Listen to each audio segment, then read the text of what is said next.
First, we have Gloria Dixon. Gloria leads BECU's financial health community, giving BECU Foundation scholarships and impacting grant making. Born and raised in Milwaukee, Ms. Dixon is passionate about community and previously worked for a nonprofit in Wisconsin focused on anti-poverty work under the USDA. She attended the University of Wisconsin-Milwaukee for a degree in sociology and leadership certifications at Marquette University, Cardinal Stitch University, and Leadership Eastside. Then we have, Then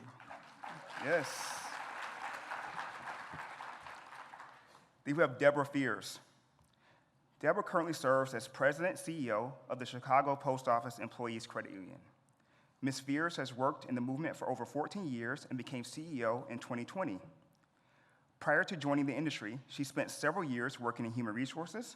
She holds a bachelor's degree in finance, minor studies in Japanese from DePaul Universities. She is a certified credit union executive and also a credit union development educator. Dang, Japanese, sis. I see you. I see you. Emma Hayes is Chief Culture Officer for the Raleigh, North Carolina-based State Employees Credit Union. In this role, Ms. Hayes oversees diversity, equity, and inclusion initiatives, leadership development, employee engagement, and internal brand messaging. She also serves as the Chief Diversity Officer for the African American Credit Union Coalition. And I might add, she works out hard. I was fighting for my life in the gym this morning next to her. She was stealing my weights, y'all. I was fighting for my life, legit, fighting for my life against her. She goes hard in the gym at 6 a.m. Dave Matthews is Chief Legal Officer and General Counsel for the local government Federal Credit Union and its affiliated Digital First Civic Federal Credit Union. She graduated Phi Beta Kappa from UNC Chapel Hill and obtained her JD from Duke School of Law. A fierce industry advocate, she was recently elected to the CUNA Board of Directors. She recently completed her tenure as president of North Carolina's 10th Judicial District Bar, the bar governing all attorneys in Raleigh, North Carolina. Ms. Matthews holds the distinction of being the first woman of color elected president in that bar's 100-year history.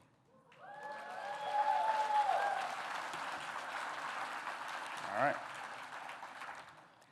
Liz Ponder is a senior executive with an extensive background in leading the strategic growth for credit unions. Ms. Ponder serves as Executive Vice President / Chief Retail Officer for SRP Federal Credit Union. I see you, SRP.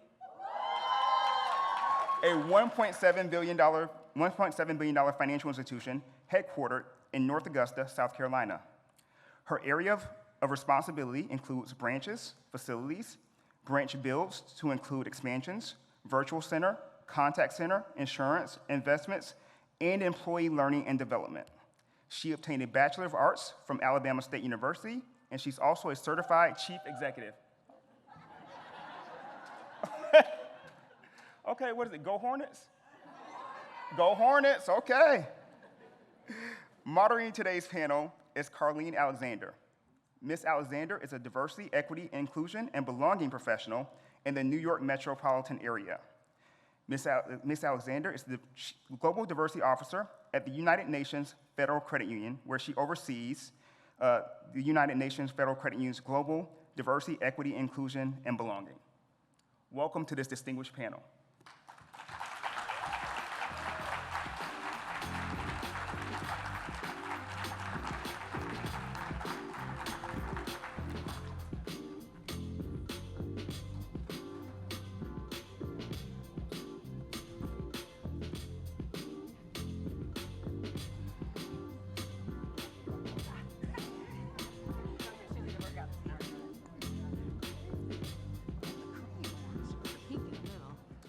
All right. So let me just first say that anybody who's not in the room is going to be missing out. I mean, look at your panelists.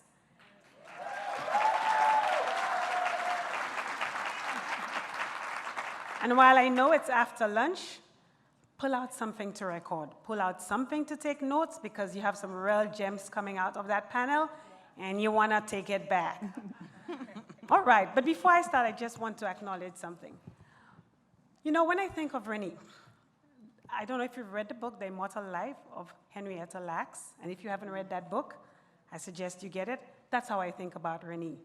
Renee is the cell that is multiplying and keeps multiplying and keeps multiplying so that long after we all exit this room, I know people will be talking about the work that has been done by AACUC and Renee in particular, because just like Henrietta, her cells are there multiplying to do really good work.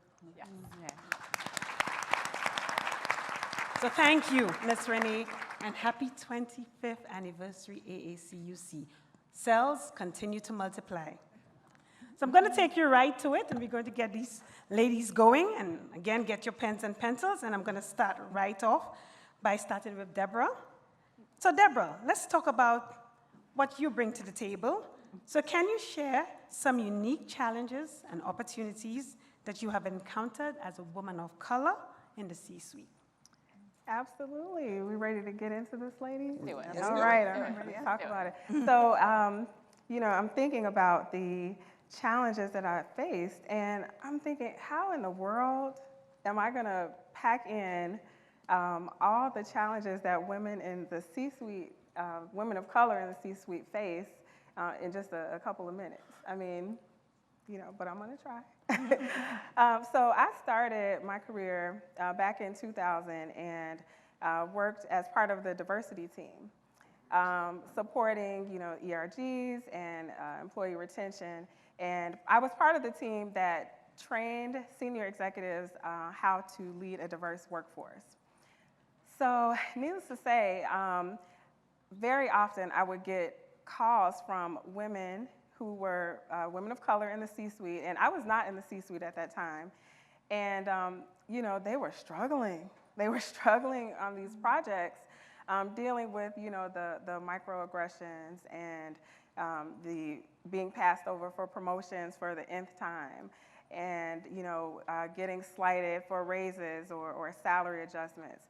And, you know, they were reaching out to our team to say, what can I do? And I was thinking, man, these women are having a lot of issues. Is this something that I want to do? Mm-hmm. You know, but you know, I did want to do it. And fast forward, and I'm now a CEO, and it's like deja vu. You know, really, it's deja vu because I'm encountering some of the same issues that I heard, and this was like 20 years ago. I think that. Getting what I'm going to say here. I'm encountering some of the same issues. So you have this challenge where you see this lack of representation in the room. And so you're wondering, like, where can I get support? You know, I'm looking around. I remember being in a class where there was 120 people. It was a management class. And I turn around and I look, and, you know, there's all these seats. You know, we're in this big college classroom. And I spot, you know, you lock eyes with the one other person of color in the room. And I'm thinking to myself, wow. You know, in the state of Illinois, we have 211 credit unions, approximately. And when you talk about asset size, $10 million, I know that's probably pennies to many of you guys, but for a credit union above $10 million, there's only one woman of color out of 211 credit unions.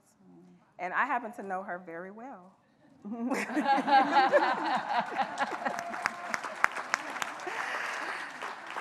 So, you know, it's been a challenge just in that respect.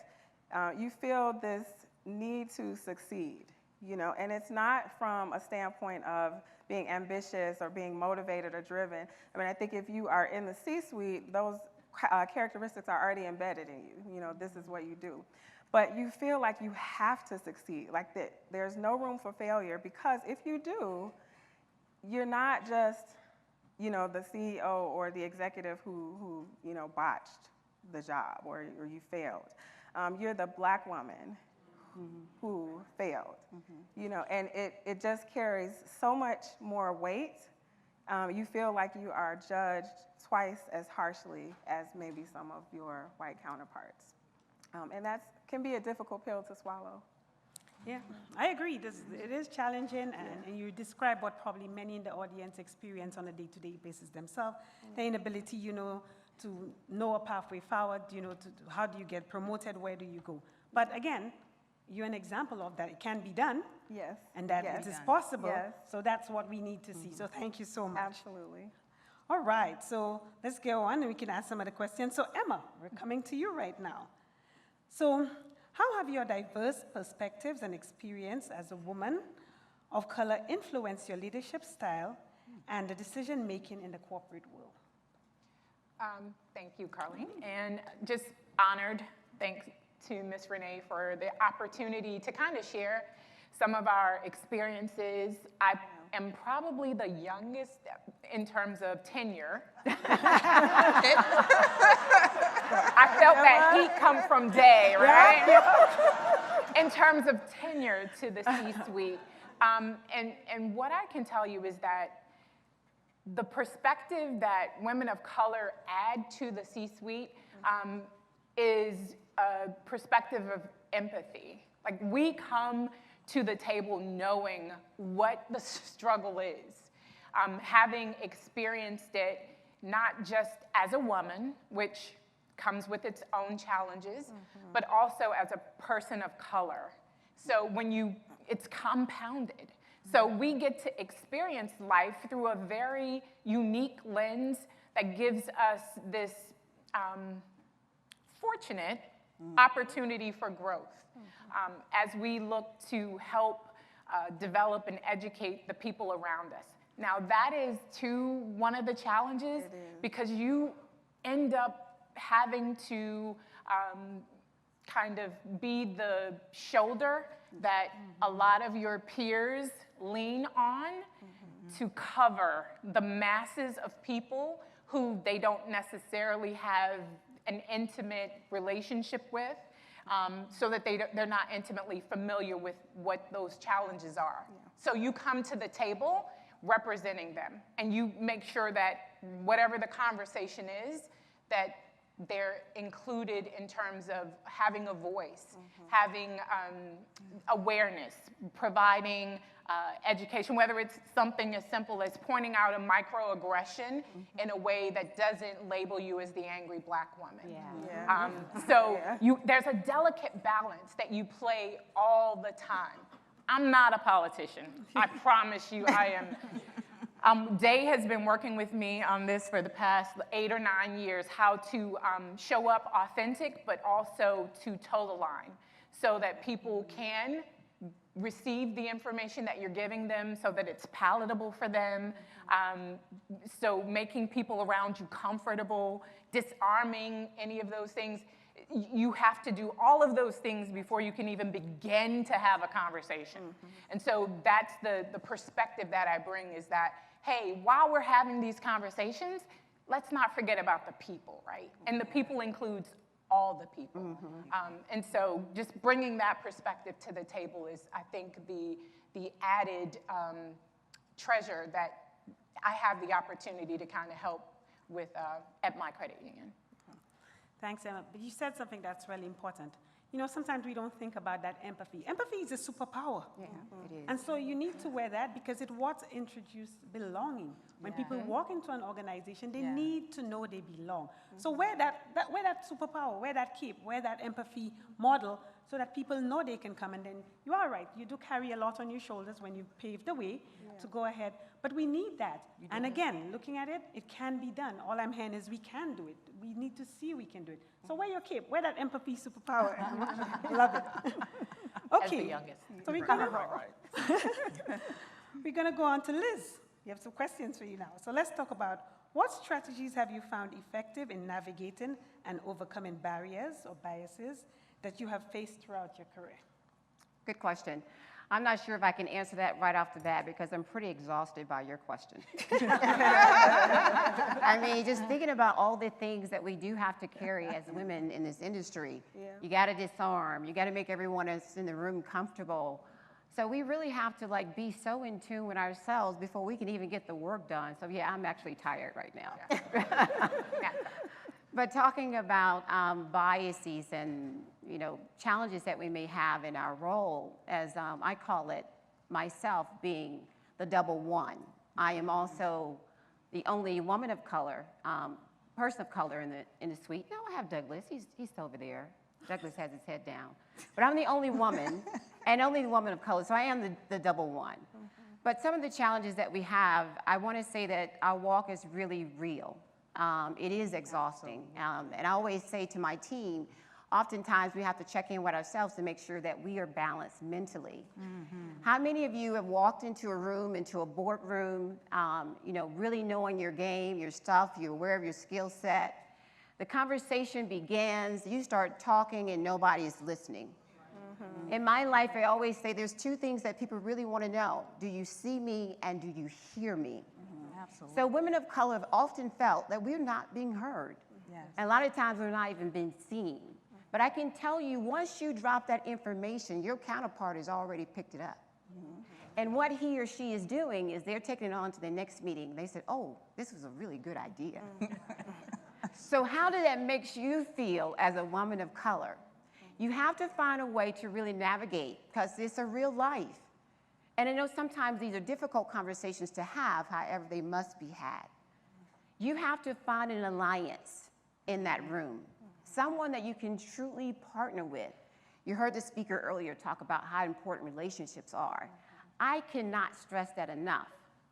So if that means I have to co-sign on you to get something done for the membership, that's the outcome that we are seeking. If I have to co-sign with you to get something done for these employees, that's the outcome that we are seeking. If I have to co-sign with you to get something done for the community, that is what I will do. So it is a real life, but I will say that a lot of these things, we've been living DEI for a long time. I'm a black woman. I've never changed color.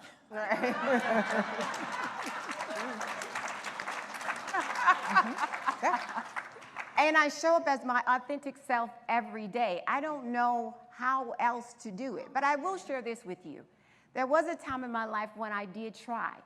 When people came up to me and said, you may be a little bit too much, but with no explanation, can you describe that, please? I'm good at asking a whole lot of questions. What does that mean to you when you say that I'm too much? I'm so interested. Actually, I really want to be intrigued by you right now. But those are real things that happen in our world day to day. But I say that sitting on the stage today is already a W. We're winning.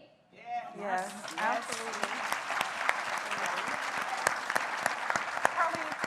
Carly, can I just chime in just 1 second? You said something so powerful, and I want to make sure that everyone hears this. You don't have to always own the idea, even if it's yours. There's an opportunity to get work done. Get the work done. Yeah. It doesn't matter if somebody else signs their name to it. In fact, I've come to a realization that most often now navigating relationships, I will drop something to someone that I need for them to do and plant it as their idea, and when they regurgitate it, I co-sign. That's right. That's a great idea. Yeah. We should do that. I'm so glad you came up with that. Absolutely. Right? It's how you get the work done. It's how you get it done. It's how you get it done. It really isn't about us. And I know sometimes we think that coming into this space, in a way it is, but I would say moreover, it is not. It is really about the purpose that you've been called to do. And we all have one, whether you know it or not. You may not have found it, but one day I hope that you will. We do this work not for ourselves, but for the people who are coming behind us. Absolutely. I'm here sitting today because I am hoping that one day someone else will be sitting in this seat that look just like me. Absolutely. Absolutely. Absolutely. So wherever you are, ladies, always say, send the elevator down, because there's somebody waiting to get on it. I love that. I love that. That's great. That was good. Kelly, write We this can down. just get Powerful words, right? Powerful words. Thank you. Liz, you said another thing that resonates with me is that it gets tiring. It does. It does. It gets tiring, and we need to acknowledge that. We need to acknowledge that it's tiring, but it does not mean it's going to stop us. We have clear examples around us that we can do this. And as Emma clearly picked upon, which was my second point, sometimes you go along to get it done. Yeah. Just go along to get it done. You know it was your idea, and that's satisfaction enough sometimes is what you're going to have to accept. But in the end, one of the lessons I learned is if I was trying to get to the front door and I couldn't make it on my own and I got somebody else to push the door, in the end I got what I wanted, which was to get to that front door. And sometimes that's all it takes. So thank you, Liz. That was some very powerful information. Absolutely. Absolutely. All right, so Day, let's follow that up. Okay.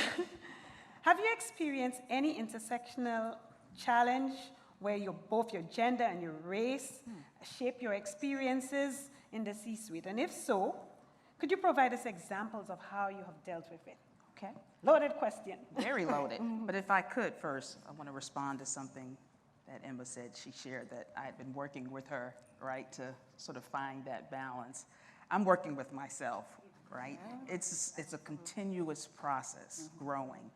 And what I would say is make sure you have people around you who can sort of encourage you and build you up and show you yourself, right? Women of color and non-diverse women. So for example, I used to, you know this about me, I couldn't stand WebEx, right? There's just too much access in my mind. I absolutely love it now because I have engaged colleagues, one in particular who is here, Grace Thompson, whose couch I stay on all the time. And then another, one of my white female colleagues, to just sort of check me, particularly when it comes to my facial expressions. Right? And you would think, as a former litigator, right, I have a good poker face. Not so much. And I always tell folks, oftentimes my facial expression is because I can't speak. When I was in front of a jury, I couldn't speak, so I actually wanted them to see what my face was saying. That doesn't often translate, right, in the corporate world. And so you can sort of tell when I have that, what you talking about, Willis, look on my face. And so I thank Grace and my other colleagues who will ping me on WebEx and just simply say, watch your face. Right? And I'll just sort of smile, have a more resting face. So it's important you have those folks, and I'm still working on it. It's okay. Emma. We work together. On your question of intersectionality, it's such an important question. Liz has already hit on it, as well as Emma. It is a real thing, a real challenge for us as Black women in leadership. Because, like everyone has said, we deal with those sort of female stereotypes, right? Women are highly emotional. Or maybe they're not really good in certain areas like math or science or engineering. But then for us as Black women, somehow we get these other stereotypes laid upon there. And just sort of miraculously, you know, being highly emotional is metamorphized into anger, right? You're angry and you're aggressive. Sometimes being too nice is transformed in this odd way into being alluring and sexual. I'm being real with you all, right? Yeah. There's this stereotype about Black women that we are hypersexual. That does not go away in the corporate sector. Am I right, ladies? You're right. Yeah. Absolutely. Yes. True. Yes. Absolutely. And you wonder why people are threatened by your presence sometimes. It's a combination of different things, and sometimes they're often unconscious. So that's what we deal with, and it's emotionally taxing to constantly having to be able to think about how you need to move. Yeah. So we struggle, right, Emma, with intersectional hypervisibility, right? Where you're constantly going, am I being my authentic self? Do I belong here? Imposter syndrome, right? Will they figure out I really don't belong here? Stereotype threat. Am I perpetuating this stereotype about Black women, about being too passionate, so I'm not going to say anything, right? You feel like everybody's always looking at you. They are. Yeah. It's so taxing. So they are, right? So that's the challenge of intersectionality. It's hypervisibility. And then on the converse, and we've already mentioned this, you often feel invisible. Yeah. Right? You sort of, when you're talking about issues of DEI, anti-racism, there's a much more comfortability with talking about issues of gender. But when you lay race upon that, you see it, people get really uncomfortable. And so we as Black women feel like we're not wholly seen, right? You just see our female portion, but you don't see, our color, which has a huge impact on how we move. So you feel invisible. And so what I would say is, and I've thought about this, it is really important in order to be able to maneuver in these nuanced intersectional spaces that we have the intentional advocacy and support of our white sisters in the movement. Absolutely. When I talk about the movement in general and needing support and advocates and allies, I always say that the key is having the support of white men. And that's true, right? Because from a systematic, structural position, right, they are the ones in power. Absolutely. So we really need white men, just in general, to continue to push the needle when it comes to DEI. But for us as women of color, our sisters who are non-diverse in the movement with us, we really need you all to understand the nuances that come with being a Black woman. Because I will tell you that in my experiences, the times that I've had the biggest challenge with intersectionality is in relation to my white sisters in the movement. So an example would be when I was in private practice, and I'll be really quick. I don't want to talk about, let me say this, I have had these challenges in the credit union industry. Yeah. But to protect the identity of the innocent. Because we're all innocent. Innocent or ignorant, whatever. I will talk about my time in private practice. I had this one instance where I had just made partner, and part of being a junior partner was that you have the privilege of overseeing the summer internship program. And so I remember one of my first partnership meetings, we were talking about the summer internship program, and we were talking about all the, there are a lot of schools in North Carolina, a lot of law schools, talking about all the law schools that we would go to. And they named them all, Duke, Carolina, Campbell, Elon. And they got through it, and I said, you're missing a school. Where are my North Carolina folks? Yes. And, right? And one of my white female colleagues who was in the fight with me, trying to move the firm in a more progressive DEI fashion, immediately spoke up, NCCU, Central. Yes. Why in the world are we not interviewing at NCCU, HBCU, the only one law school, HBCU law school in North Carolina? And so that quickly changed, right? I said, listen, this will happen, right? This is what we're Just doing. like that face. That's the face. That's Watch the your one. face. That's the one. But this is the intersectionality challenge. So that same white colleague who was in support of it, as the summer progressed, it came to my ears that she had gone to the managing partner and said, does they just hire a Black female interns? Oh, man. Honestly, it really hurt me because we were really tight. And I was really disappointed. Now, I could have just let it go. But in addressing it, what I did is put on my big girl pants, and I went to her. Yeah. And expressed in full transparency how disappointed I was that she had made that comment. Not that so much the substance of it, but the way she did it, because it sort of felt like a bit of sabotage, whatever. But I came with the numbers. I said, let me explain to you why it is that I don't have a preference, but a passion for women of color in the law. Do you know that less than 4% of all attorneys in America are people of color? You know this, Ms. Renee, I say this all the time. Do you know the number of women of color who, in the profession? 2%.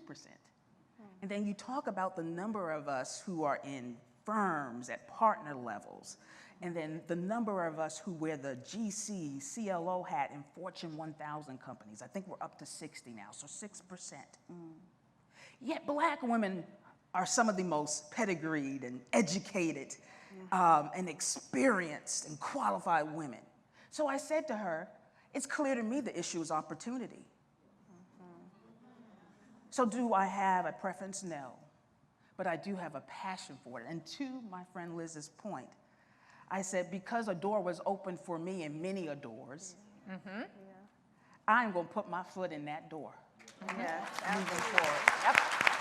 I'm going to put my foot in that door.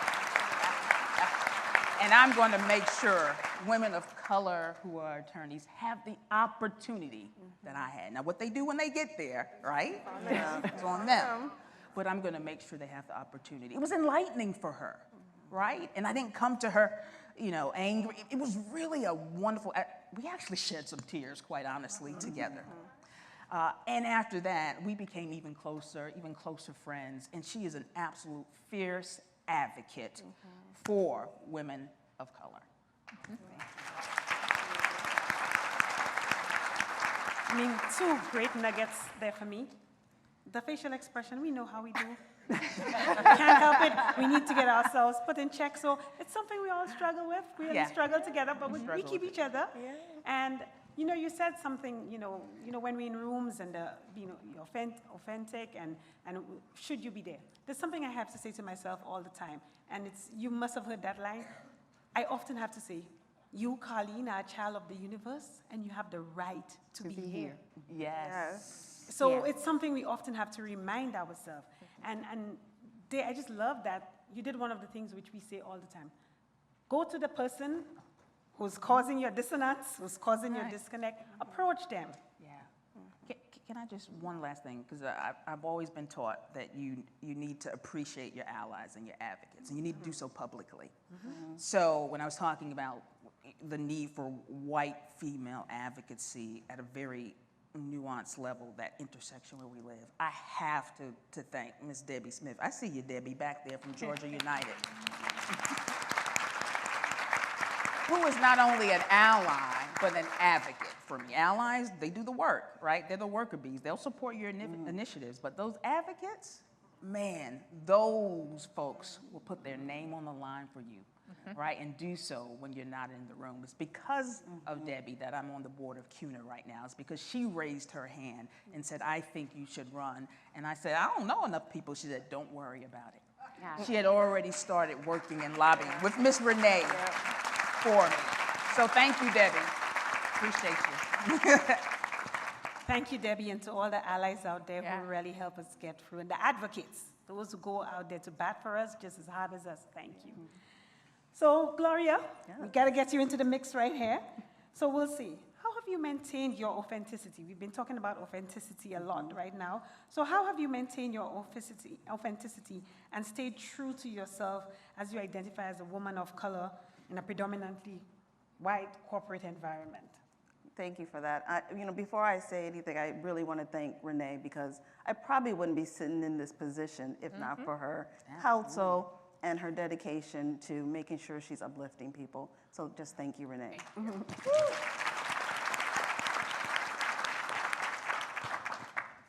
Regarding that question, I honestly think it's a question of values. If you value yourself, you're 100% confident in who you are, and then you're not concerned with pretending to be someone else. You value who you are, so you're confident, so being real and authentic is easy for you to do. My mother, she was probably the realest person I knew. There was never a time when she wasn't 100% herself. And she had this saying she said all the time. She said it around the house. She said it when she was in stores. She was just one of those women that she was going to make sure you understood what she was trying to tell you. And she would say, you are not the boss of me, which for her basically meant you didn't have to tell her who she was. You didn't have to tell her how she should behave. She knew who she was. She was confident. And every day, there was never a time when she wasn't 100% real. And I think that when you value yourself, like I was saying, pretending to be someone else, in the long run, it actually harms you. Yeah. Because eventually that fake facade, that pretending personality, it goes away. And then the real you has to show up, and then that may cause problems for you on the job. It causes problems for you with white dominant culture in corporate America, because they want us to behave a certain way. They assume we're going to behave a certain way. And then that facade, when it goes away, and you get real, that real person that, but they don't want to call us angry black woman, but we do get angry, So that angriness comes out, and then they start to say that that's the real you, rather than who you really are. So I say it's a matter of values. We've touched on that so much already from everyone on the panel. I'm not sure if there's anything additional I could add. Being authentic and real every single day in the long run pays out for you. And like I was saying about my mother, those values are what I lead with every single day. And being real with my coworkers, I encourage them to be real at all times because that's how we get to the meat of the work. That's how we're able to do our best work. And then as Black women in corporate America, we're putting out innovative ideas and innovative projects, and we're changing the workforce. Like you were saying, we are the most intelligent, most dominant women in the workforce right now. And the work that we're doing is changing lives. I'm very, very blessed to work in a credit union where what I do every day is give back to the community, investing in nonprofits so they can in turn make sure people like me are back in corporate America. So, you know, I really think it's a matter of values, holding true to who you are, and then you're able to be your most real and authentic self. I agree with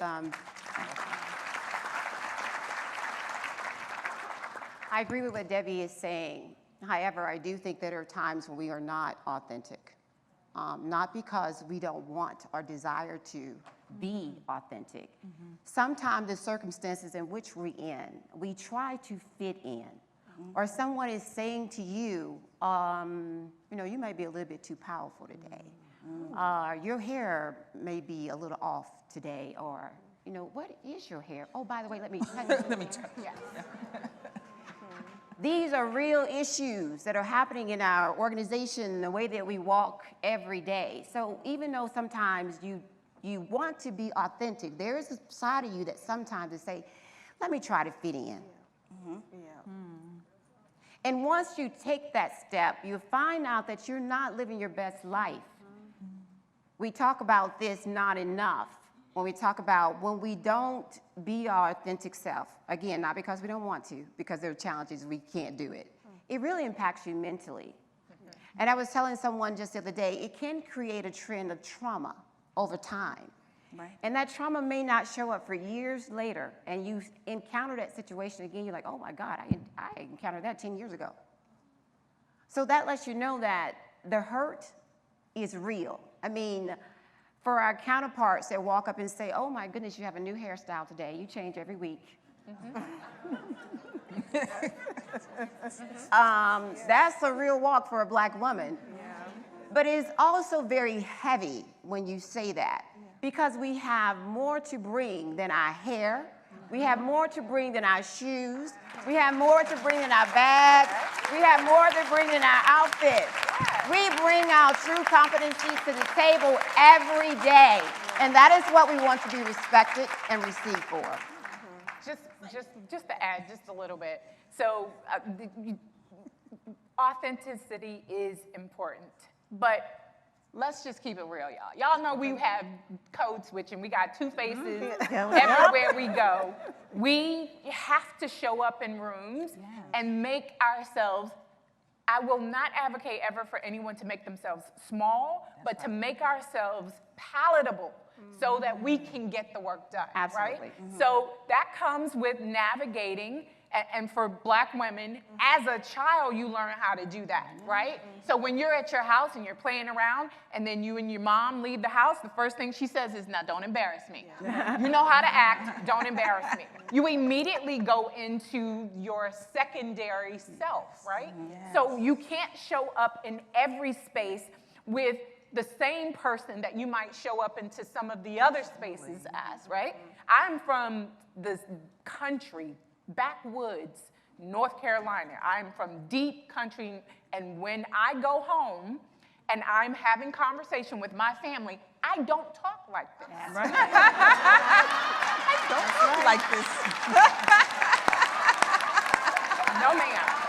No, ma'am. Yeah. It Code switching is real. doesn't work. Right. I have had family members call me on my phone from unregistered numbers that I didn't immediately recognize. I answer the phone and they go, I think I got the wrong number. I'm looking for Vail. And I'm like, oh, hey, it's me, I'm here. There is this persona that you have to bring to the table as a professional. And I will employ all of our young people to Figure out when it is appropriate to code switch. That's right. It's a part of survival. It is what you do to survive in the business landscape. Yes. Because part of being authentic is protecting your mental capacity, protecting your peace, protecting all of those things that really sustain you long term. I can't show up at home and talk like this. They would really not know who I am. My grandmother has said, and you know what she says? Oh, she got a white girl voice. But Emma, your point is so well taken, right? Yes. Because our you said it, our identity is not our hair necessarily, and our shoes, our clothes. It's your moral compass. It's your ethics, your principle, what drives you, what you're passionate about. To your point, don't ever do anything or walk into space that causes you to change your ethics and your principles.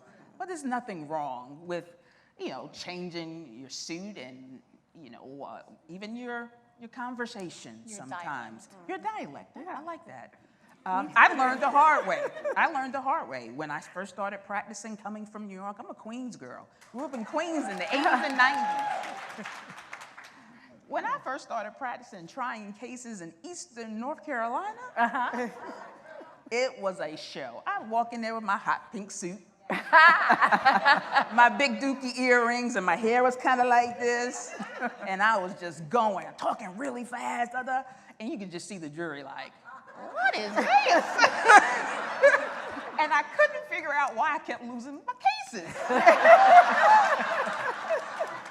And one of my white female partners, brought me aside and said, Dave, how about you try just a blue suit?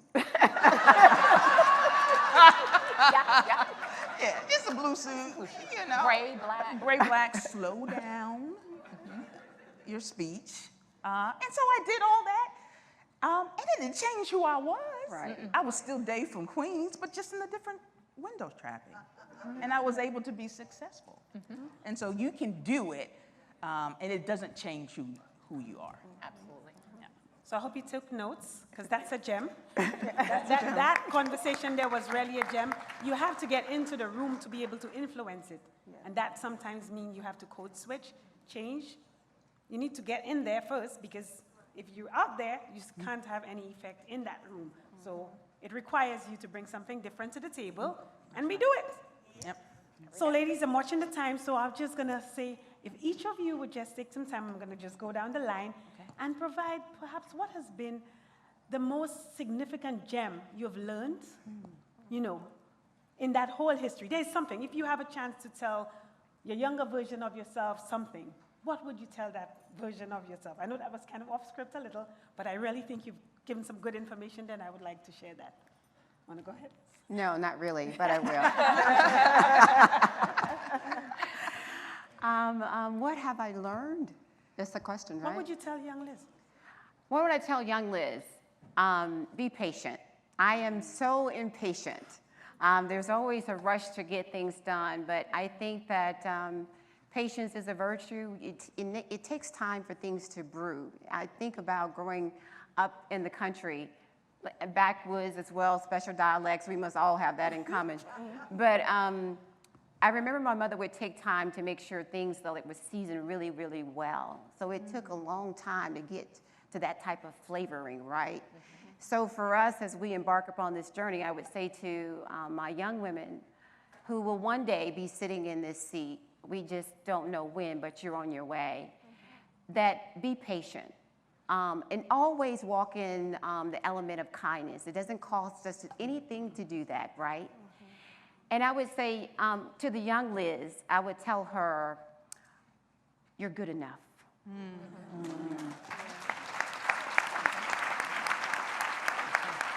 All right, young Emma. What are we telling young Emma? I would tell young Emma, no, to thyself be true. What you will find when and if you find yourself in a position where the network is small, it's lonely. So you have to be comfortable with who you are. And part of being comfortable with who you are is really being passionate about the work you do, because that's what has to fuel you. And if you are not there for the right reasons, if you don't have that moral compass, if it's not really a part of your core values, the loneliness will drive you to failure. So to thyself be true. All right, Kay? That's good. I would tell myself, and I tell myself this now, I have to. You know the phrase, don't be afraid of failure. I have to tell myself, don't be afraid of success. So what do I mean by that? You know, when you do something and you do it well,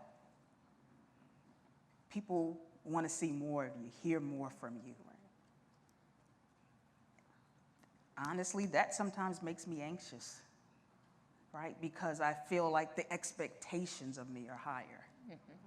Oh, she did well that time. Oh, she gonna bring it this time. And that weighs on you.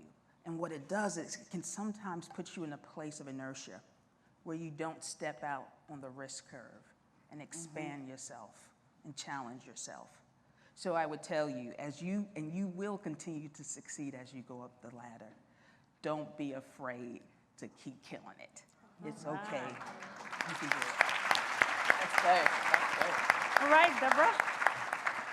Yeah, okay. I think I would tell myself, I always love the saying, you can't be what you can't see. So, and what I mean by that is get into those rooms. Find someone who is an advocate for you, who mentions your name when you're not in the room in a good way. Right. Who is recommending you to be on boards and committees and work on different projects. Just make yourself available, be like a sponge, absorb everything, learn everything, and it's gonna take you so far. You can't be what you can't see. All right, thank you. I like that. And of course, Gloria. Round it up with you. I'm going to be a little bit like Dave. Take a chance. When you were saying that, you know, take that opportunity, never be afraid of success. For me, it's like take that chance. And I would tell myself that now. I tell my young self that. I would tell young ladies that take a chance on an opportunity, whether it's a job or going to school far away or traveling cross country before you go to school. Just take a chance, especially on yourself. Because if you don't do that, if you don't give yourself the opportunity to take a risk or take an opportunity, then you'll always be afraid of falling. You never probably advance in your career because you didn't take the chance to think that you could. So invest in yourself, take that chance, take that leap, and you'll find success in the end. All right. So really good advice, and now I challenge the audience. I began by speaking about the book Henrietta Lacks and the Immortal Life of Henrietta Lacks. So now seeds have been planted into you.